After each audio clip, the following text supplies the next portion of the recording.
Ventricle tachycardia.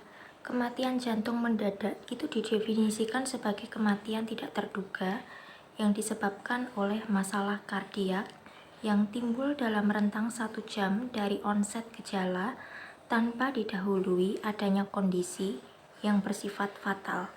Mekanisme elektrik yang paling sering mengarah pada kematian jantung mendadak adalah terjadinya ventricle tachycardia atau VT yang seringkali berdegenerasi menjadi ventricle fibrilasi atau VF.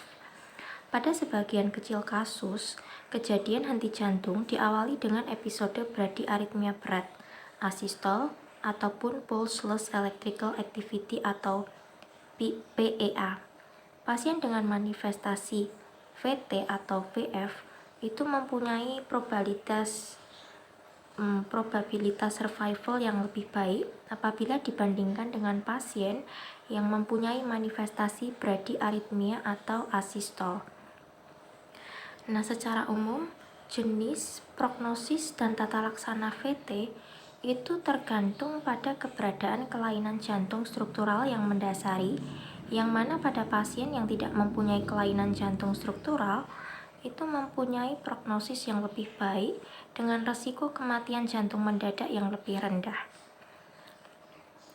Masuk ke bab definisi, ventricle tachycardia atau VT adalah suatu keadaan aritmia yang ditandai dengan lebih dari 3 PVC atau prematur ventricular complex berurutan dengan laju lebih dari 100 kali per menit dengan kompleks QRS lebar QRS lebih dari 0,12 detik dan reguler.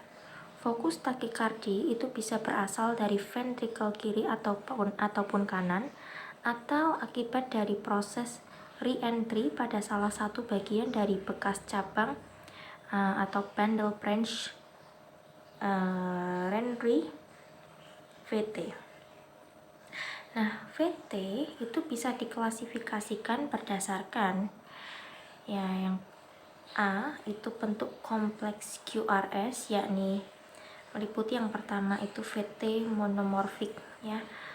Bentuk kompleks QRS itu sama di setiap denyutan dan menandakan adanya depolarisasi berulang dari tempat yang sama. Umumnya disebabkan oleh adanya fokus otomatis. Yang kedua, VT polimorfik.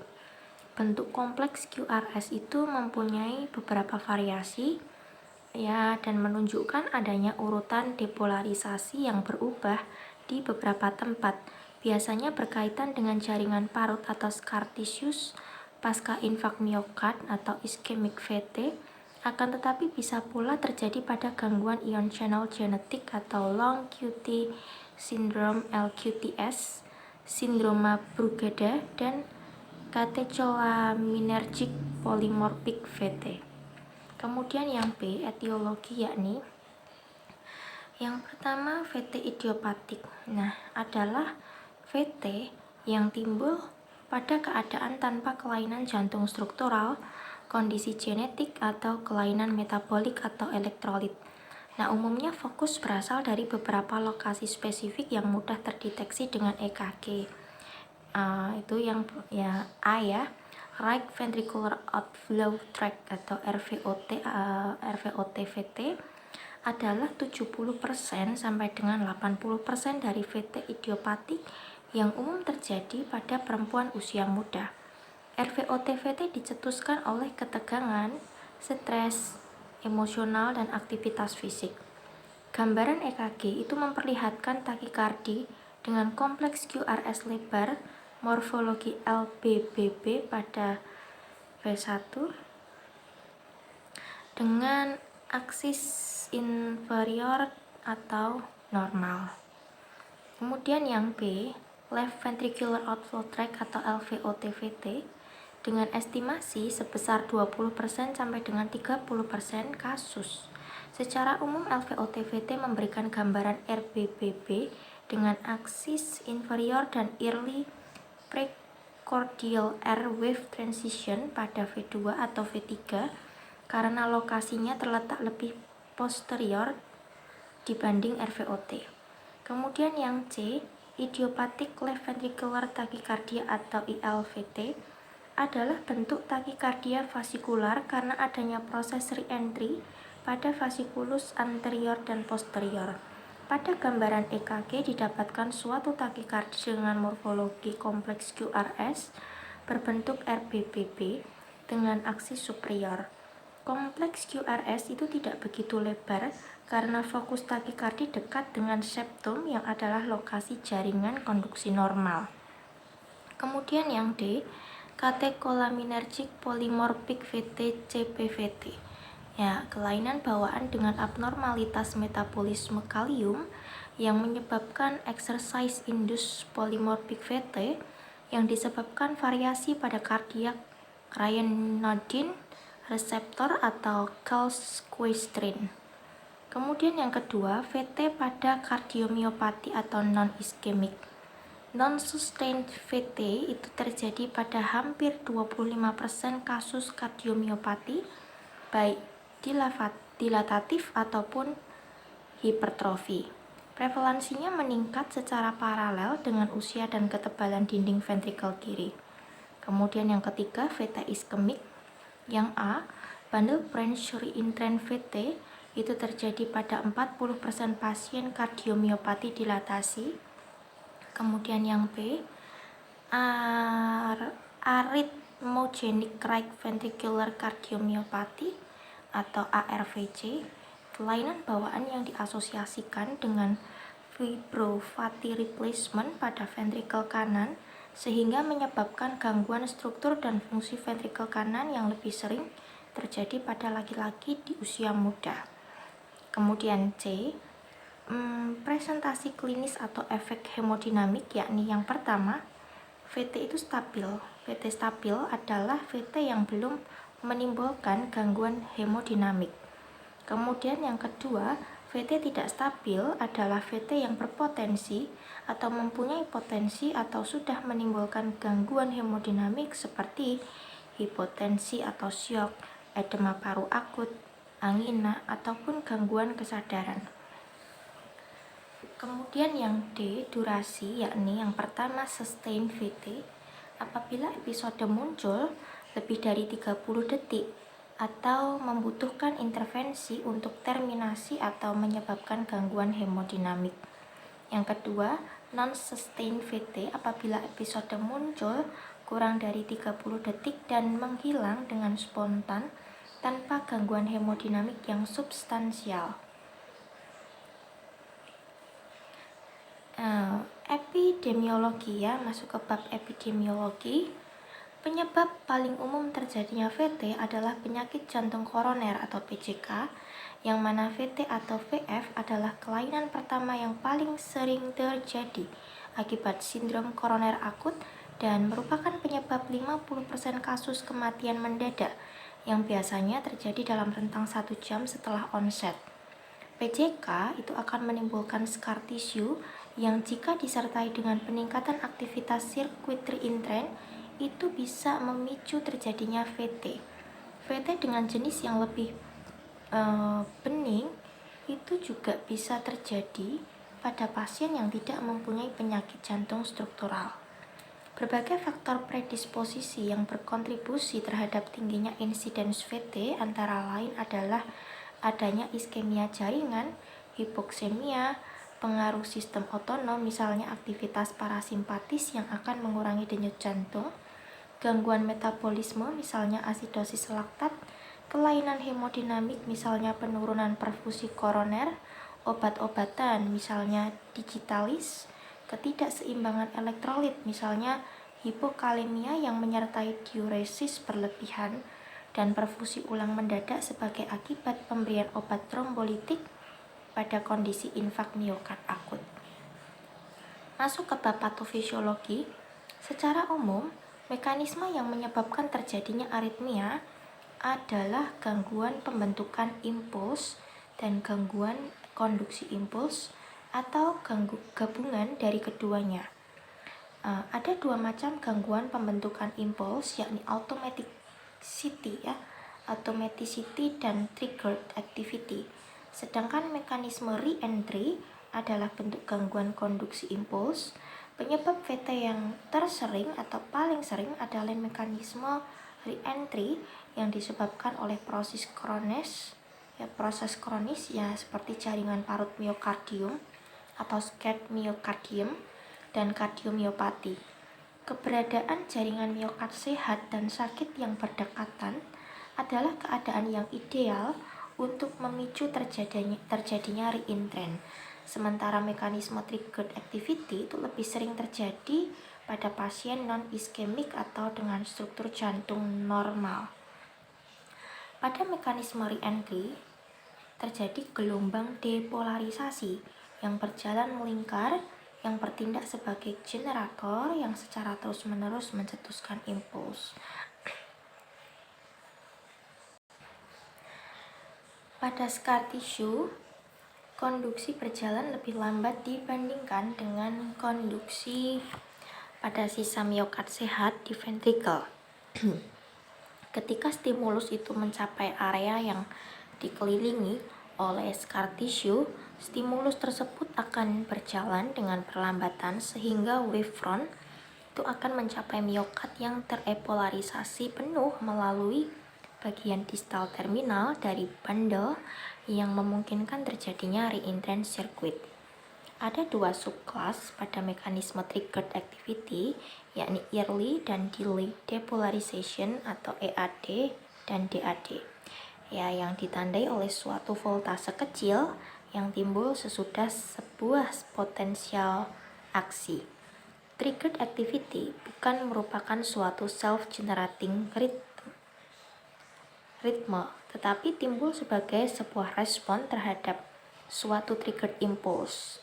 Saat terjadi peningkatan tonus simpatis seperti pada keadaan gagal jantung atau terjadi penghambatan aktivitas sodium potasium atau ATPase seperti pada penggunaan digitalis, hipokalemia, hipomagnesemia atau terjadi reperfusi jaringan miokard yang iskemik akibat pemberian trombolitik, voltase kecil tersebut akan mencapai nilai ambang potensial sehingga terbentuk potensial aksi prematur atau triggered response.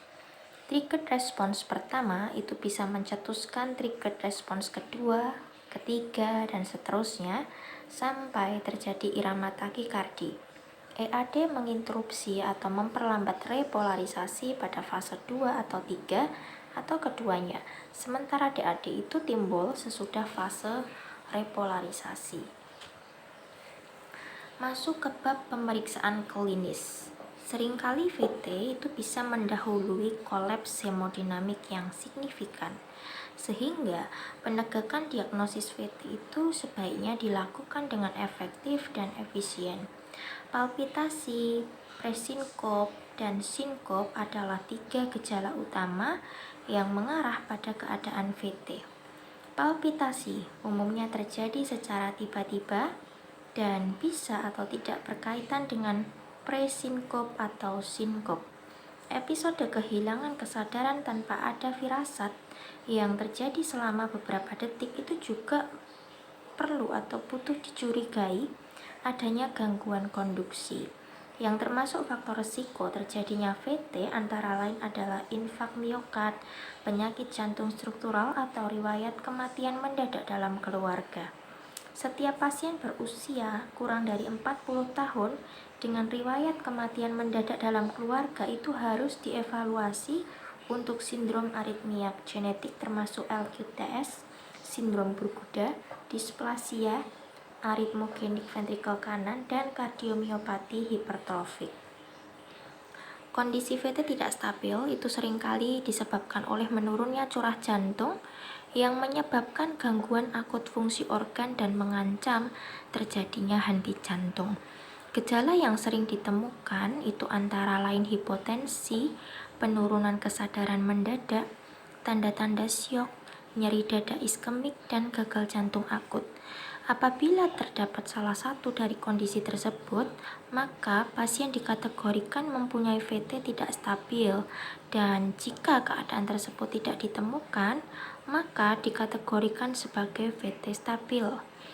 Nah, dari pemeriksaan fisik selama episode VT, itu bisa ditemukan keadaan takikardia yang sering dikaitkan dengan hipotensi dan takipnea. Berkurangnya perfusi jaringan itu akan menyebabkan penurunan kesadaran, diaporesis, dan juga syok.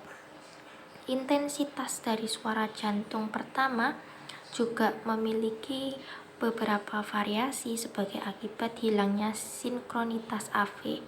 Sedangkan saat irama kembali menjadi sinus, maka akan ditemukan abnormalitas yang berhubungan dengan penyakit dasar, yakni baik berupa murmur atau S-gallop. Baik, masuk ke bab pemeriksaan penunjang. EKG 12 sandapan adalah pemeriksaan penunjang yang harus dilakukan untuk menegakkan diagnosis VT. Pada VT, aktivasi yang terjadi tidak mengikuti arah konduksi normal, sehingga bentuk kompleks QRS itu akan kacau dan durasinya memanjang, yakni lebih dari 0,12 detik. Pengecualian pada VT yang berasal dari vasikulus posterior berkas cabang kiri yang mempunyai kompleks QRS kurang dari 0,12 detik, karena pada keadaan ini lokasi re-entry dekat septum interventrikular seperti konduksi normal. Kriteria diagnosis VT berdasarkan EKG adalah yang pertama, itu ada 3 atau lebih PVC pada laju 100 kali per menit atau bahkan lebih. Yang kedua, denyut jantung umumnya berkisar antara 100 sampai dengan 250 kali per menit. Yang ketiga, ada bukti adanya diasosiasi AV antara lain, itu terdapat gelombang P yang independen, yaitu tidak berhubungan dengan kompleks QRS dan mempunyai laju yang berbeda dengan ventricle. Kemudian terdapat fusion beat yang terjadi apabila impuls dari SA node dihantarkan ke ventricle melalui AV node dan bergabung dengan impuls dan dari ventricle, sehingga ventricle sebagian didepolarisasi oleh SA node dan sebagian dari ventricle. Hal ini akan menyebabkan kompleks QRS berbentuk antara kompleks normal dan VT. Kemudian terdapat capture beat yang terjadi akibat impuls dari atrium bisa mendepolarisasi ventricle melalui sistem konduksi normal, sehingga memunculkan kompleks QRS yang lebih awal dan sempit. Yang keempat, terdapat deviasi aksis yang ekstrim atau northwest axis yang ditandai dengan kompleks QRS yang positif di AVR dan negatif di lead 1 dan AVF. Yang kelima, terdapat concordance positif atau negatif. Yang keenam, terdapat Brugada sign, yaitu jarak dari awal kompleks QRS sampai dengan nadir gelombang S lebih dari 100 ms. Yang ketujuh, terdapat Josephson sign, yaitu terdapat nudging atau taki di dekat nadir dari gelombang S. Yang kedelapan, terdapat RSR kompleks dengan rapid ear kiri yang lebih tinggi. Sementara untuk membedakan VT dengan SVT dengan appearance itu bisa menggunakan algoritma Brugada, yakni apakah ada atau terdapat kompleks RS pada seluruh lead prekordial. Apabila ya, berarti VT. Kemudian, apakah durasi kompleks RS itu lebih dari 100 ms pada salah satu lead prekordial? Apabila ya, berarti VT. Apakah ada terdapat diasosiasi AV? Apabila ya, berarti VT. Apakah morfologi irama yang konsisten dengan gambaran VT itu terdapat bentuk LBBB atau RBBB? Terdapat pada lead prekordial V1, 2, dan V6. Apabila ya, berarti VT. Masuk ke bab kepentingan klinis ventricle tachycardia. Penyakit jantung iskemik adalah penyebab paling umum dari sustain VT. Pada kondisi iskemia akut, kebocoran dari potasium itu akan menyebabkan peningkatan konsentrasi potasium ekstrasel yang akan mendepolarisasi miosit pada iskemik border zone. Depolarisasi ini akan mengarah pada heterogenitas elektrik dari konduksi dan refrakterisasi yang mendukung terjadinya re-entry yang memicu terjadinya VT polimorfik atau VF. Prediktor kematian mendadak pada VT iskemik antara lain adanya riwayat infak miokard sebelumnya, penurunan fungsi ventrikel kiri yakni fraksi ejeksi kurang dari 40%, dan sering terdapat PVC. Sustain VT monomorfik pada penyakit jantung struktural umumnya disebabkan oleh re-entry yang melibatkan daerah dengan skar miokard. Penyebab tersering dari skar tersebut antara lain adalah infak miokard lama.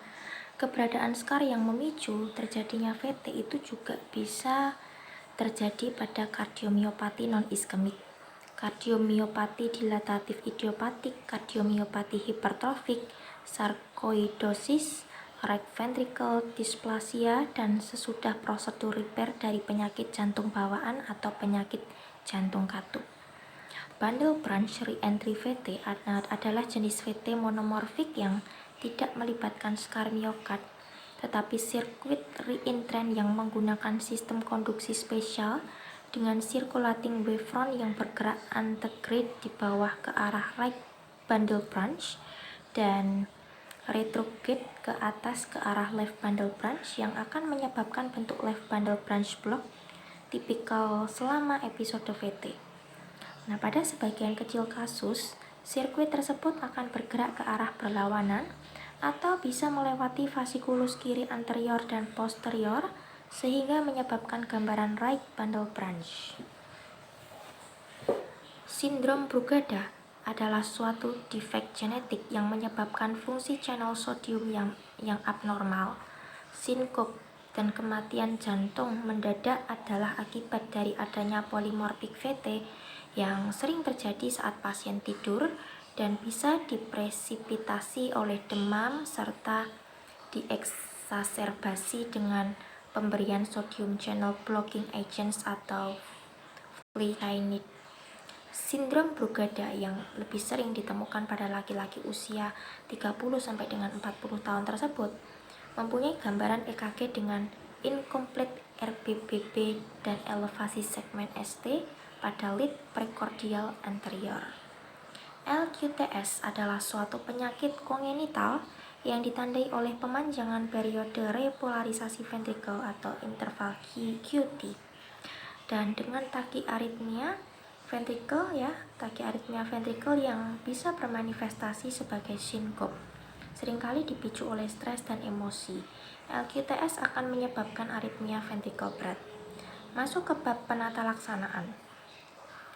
Penanganan VT itu meliputi tata laksana kegawatan dan pencegahan episode berulang, baik dengan obat-obatan ataupun device terapi.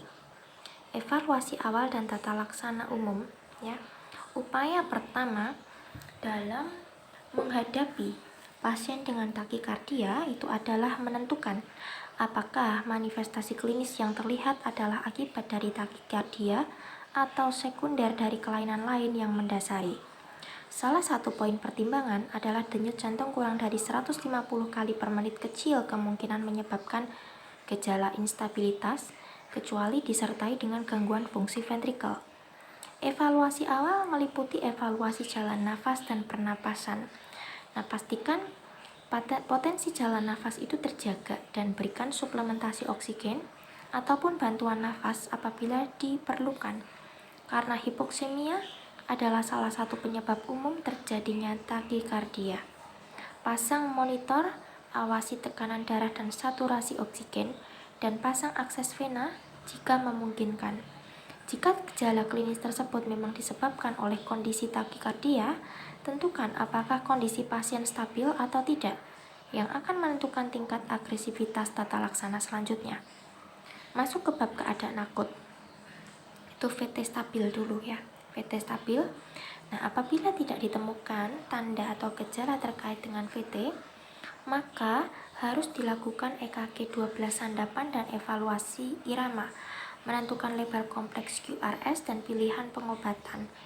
Disarankan untuk melakukan konsultasi kepada ahli karena pengobatan berpotensi berbahaya.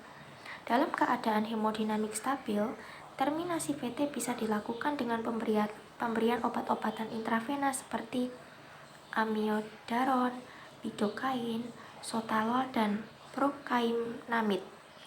Prokainamid dan sotalol itu harus dihindari pada pasien dengan interval QT yang memanjang.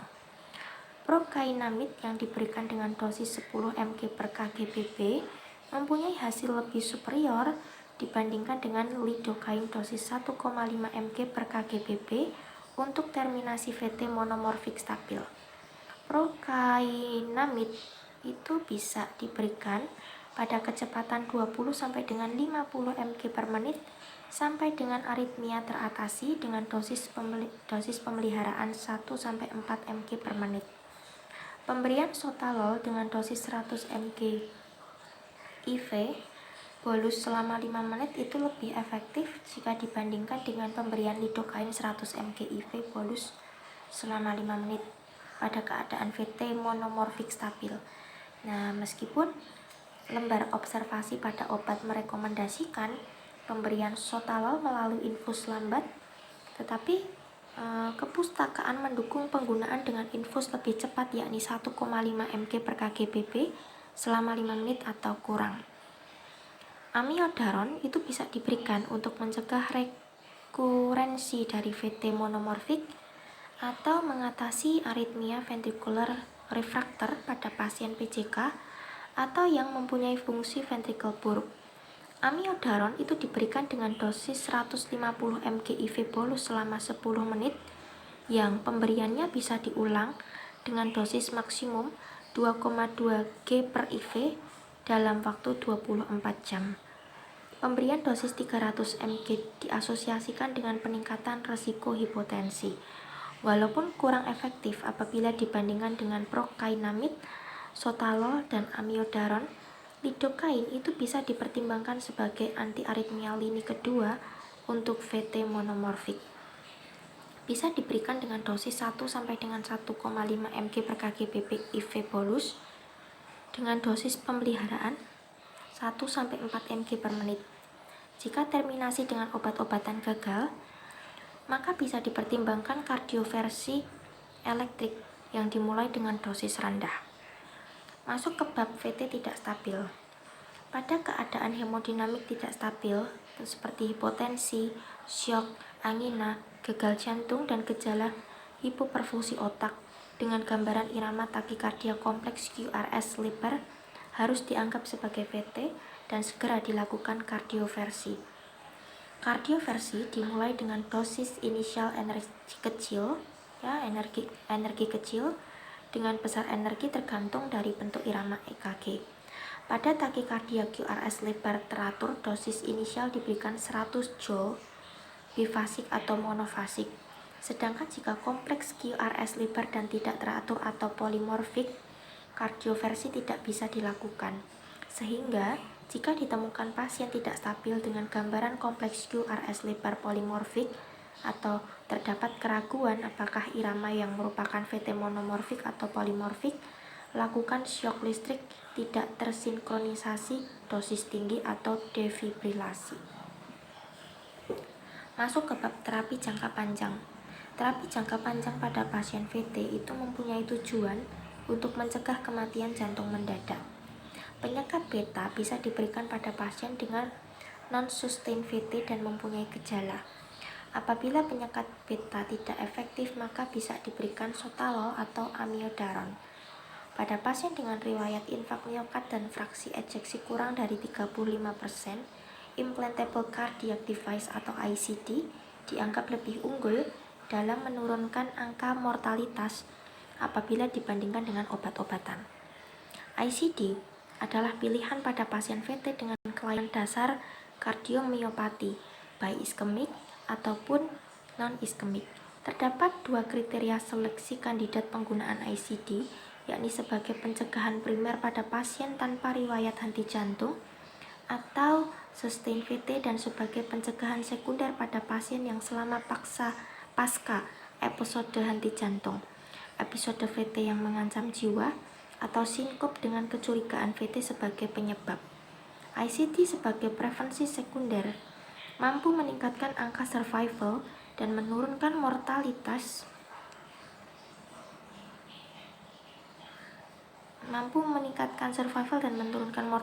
dalam waktu 3 tahun sebesar 31%. Sedangkan sebagai prevensi primer, ICD mempunyai nilai mortalitas yang lebih rendah yakni 28,9% apabila dibandingkan dengan terapi medis standar yaitu 35,8%. Penurunan fraksi ejeksi ventrikel kiri dalam waktu yang cukup lama tanpa kemungkinan membaik adalah indikasi penggunaan ICD sebagai prevensi primer. Ablasi kateter adalah pilihan pada hampir semua bentuk VT monomorfik yang tidak merespon terhadap terapi medis. Pada VT idiopatik, dengan angka keberhasilan 80-90%, ablasi kateter bisa dipertimbangkan apabila pemberian beta blockers atau non-dihidropyridin CCB tidak berhasil. Pada VT dengan kelainan jantung struktural, ablasi bisa mencegah atau menurunkan insiden VT iskemik. Pada keadaan ini, ablasi mempunyai angka keberhasilan 50% sampai dengan 80%. Risiko komplikasi mayor sebesar 2% sampai dengan 10% dan mortalitas durante prosedur sebesar 3%. Ablasi juga bisa dilakukan pada keadaan kardiomiopati dilatatif, sarkoidosis atau ARVC. Kegagalan prosedur ablasi kateter sebagian besar disebabkan oleh masalah struktural, sedangkan mortalitas durante prosedur disebabkan oleh kegagalan mengontrol episode VT yang mengancam jiwa. Komplikasi yang bisa terjadi itu meliputi perforasi dengan tamponet dan oklusi koroner pada perikard atau aortic root. Masuk ke bab prognosis. VT adalah tanda bahaya terjadinya kematian jantung mendadak dalam berbagai kasus klinis. Fungsi ventrikel kiri yang digambarkan oleh fraksi ejeksi dan kapasitas fungsional yang bisa dilihat dari berbagai parameter seperti kelas NYHA, maksimum oksigen uptake, dan durasi aktivitas adalah salah satu determinan utama dari mortalitas dan risiko kematian jantung mendadak. Henti jantung berulang ataupun kematian jantung mendadak itu lebih sering terjadi pada pasien dengan riwayat serupa, sedangkan pada VT berulang dengan hemodinamik stabil lebih jarang mengarah pada kematian jantung mendadak.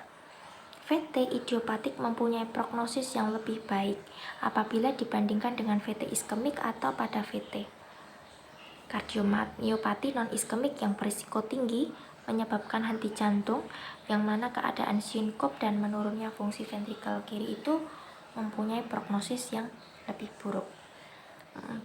Baik, dari semua penjelasan tersebut dapat diambil kesimpulan bahwa dalam menegakkan diagnosis VT itu membutuhkan atau butuh ditemukan adanya lebih dari 3 PVC berurutan dengan laju lebih dari 100 kali per menit dengan kompleks QRS yang lebar dan reguler.